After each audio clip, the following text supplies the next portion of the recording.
चार ब्राह्मण और शेर। बहुत समय पहले की बात है। काशी नगरी में चार दोस्त रहा करते थे। उन चारों में से तीन ब्राह्मण कई तरह की विद्याओं में निपुण थे, जबकि चौथे के पास किसी भी तरह की विद्या नहीं थी, लेकिन वह बहुत बुद्धिमान था। चौथा दोस्त हमेशा अपनी बुद्धि का इस्तेमाल करके हर समस्या से बचने का रास्ता निकाल लेता था, जबकि अन्य दोस्त विद्यावान होते हुए भी समझदारी से काम नहीं लेते थे। एक दिन उन चारों दोस्तों ने मिलकर सोचा कि पैसा कमाने के लिए विदेश जाना चाहिए। वहां जाकर ही विद्या का लाभ मिलेगा और पैसे कमाने का रास्ता भी। यह सोचकर चारों विदेश यात्रा पर चल दिए। यात्रा करने के दौरान एक ब्राह्मण दोस्त ने कहा कि हम में से सिर्फ एक दोस्त के पास विद्या नहीं है। ऐसे दोस्त को हमारी विद्या के कारण मिलने वाला धन नहीं मिलना चाहिए, वो घर वापस जा सकता है। इस पर काफ़ी देर चर्चा करने के बाद दूसरा दोस्त इस बात से सहमत हो गया, लेकिन तीसरे दोस्त ने कहा कि ऐसा करना ठीक नहीं होगा।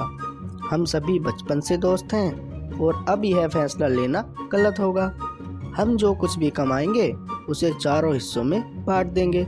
इस बात पर सबने हामी भरी और सभी विद्या का चमत्कार लोगों को दिखाने के लिए आगे की ओर बढ़ने लगे। यात्रा के दौरान जंगल से गुजरते हुए उन्हें एक मरा हुआ शेर दिखा।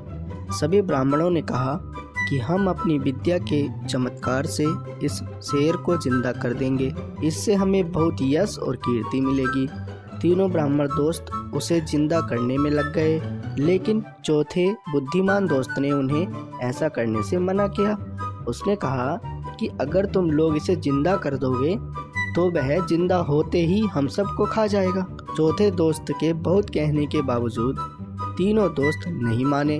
उनमें से एक ब्राह्मण शेर की अस्थियों को समेटने लगा, तो दूसरा उसके अंक को और चौथा उसके शरीर में प्राण डालने की कोशिश करता रहा।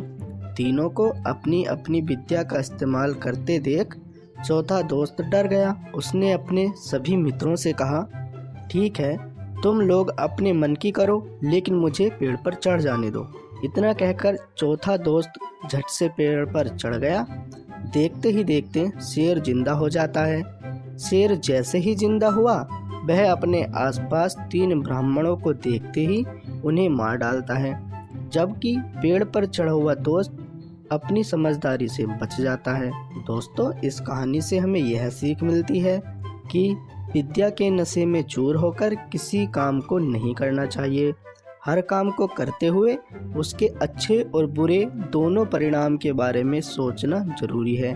सिर्फ विद्या में निपुणता ही नहीं, बल्कि बुद्धि का होना भी जरूरी होता है। तो दोस्तों, आपको ये स्टोरी कैसी लगी हमें कमेंट करके जरूर बताएं, और ऐसे ही और मज़ेदार कहानियों के लिए हमारे चैनल को प्लीज़ सब्सक्राइब करें।